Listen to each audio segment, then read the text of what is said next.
Celebrations around the world continue after the new pope has been named.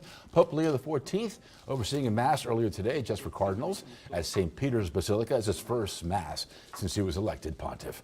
Catholics in the U.S. are especially proud since Leo is the first ever American pope. That's right. Local 10 has been there through the entire process of picking the new Catholic leader. Let's get straight over to Local 10's Janice Fernandez as she joins us live in Vatican City with more. Janice.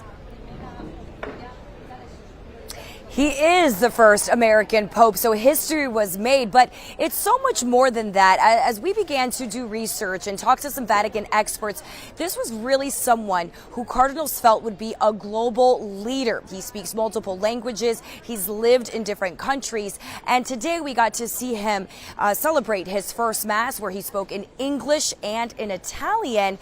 And I think for a lot of people, it came as a surprise when he was presented as pope, but for those who work and live in the Vatican, this isn't so far off.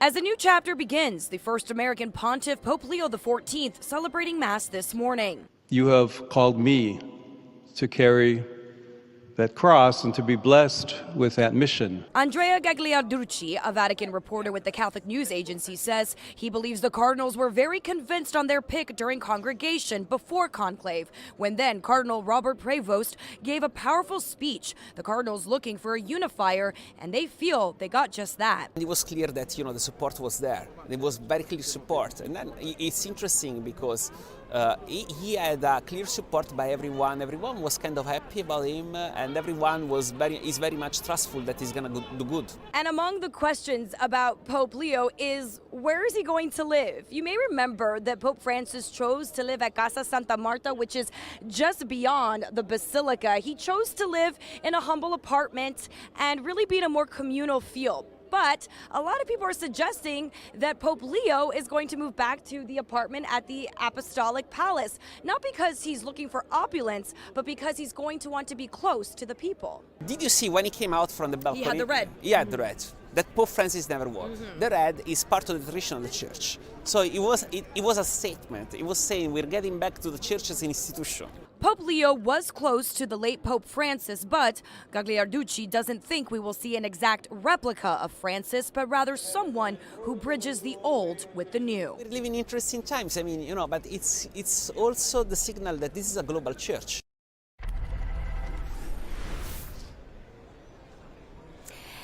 And we're talking about a pope who's going to have many firsts. And another first is he is the first pope to be part of the Order of St. Augustine, very similar to the fact that Pope Francis was a Jesuit. Those who are part of the Order of St. Augustine, they really live a life that is humble. They are very caring to the poor. They take on those issues a lot. So very similar orders within the Catholic Church there. So that could give us a little bit of an idea of how he's going to be during his papacy. Now, one thing about Pope Leo XIV is a lot of people are saying that he's a centrist, that he's sort of down the middle. And I think that's a little bit misleading. And I say that's misleading because it makes it seem like he just compromises and doesn't go either way. And that's not really the case. There are some issues where he could be a little bit more progressive. Other issues he wants to stick with tradition. And this is sort of the point, right? They want to sort of bridge both. They want the old with the new. They want the older generations with the younger generations. It's a way to bring everyone together and to sort of fill that gap. So it's not necessarily about just staying down the middle and not having an opinion. It's more about being a unifier. And that's really what the cardinals were looking for. And at least from what we're hearing from the cardinals who's starting to speak out, they are very confident and they're very happy with their choice. An exciting time, certainly, for Catholics around the world and those of us here in the United States. Thank you so much, Janice, for your report. And as the world continues to celebrate the joy of welcoming a new pope, no one is more proud than the Pope's own family. And some of them live here in South Florida. Local 10's Alexis Frazier has that part of our team coverage. Before he was Pope Leo, he was Cardinal Robert Prevost, native of Chicago. His two brothers say they couldn't contain their excitement when they heard the news from the Vatican. I don't think it's really sunk in. It's kind of surreal. And when the cardinal came out and started to read his name, as soon as he went, "Raw," I knew, he was going to say Roberto, and he did, and I just freaked out. His brother Louis, who lives near Fort Myers, says his heart is full. He was elected. I got up immediately, got dressed, dancing around like an idiot, just because it's like incredible. Just outside of their hometown of Chicago, the Pope's brother, John, says he was able to talk to him for about 30 seconds after the announcement. I said, congratulations. And he said, where have you been? And I said, outside talking to people, so I didn't hear the phone ring.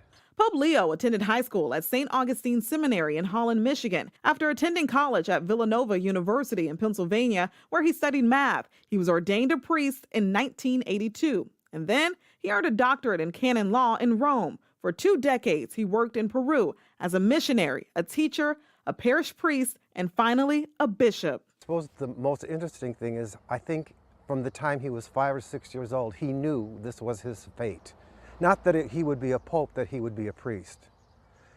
He knew that from a very young age, and his idea never faltered all through grammar school, high school, college. President Trump calling the election of the first American pope a great honor for our country. What greater honor could there be?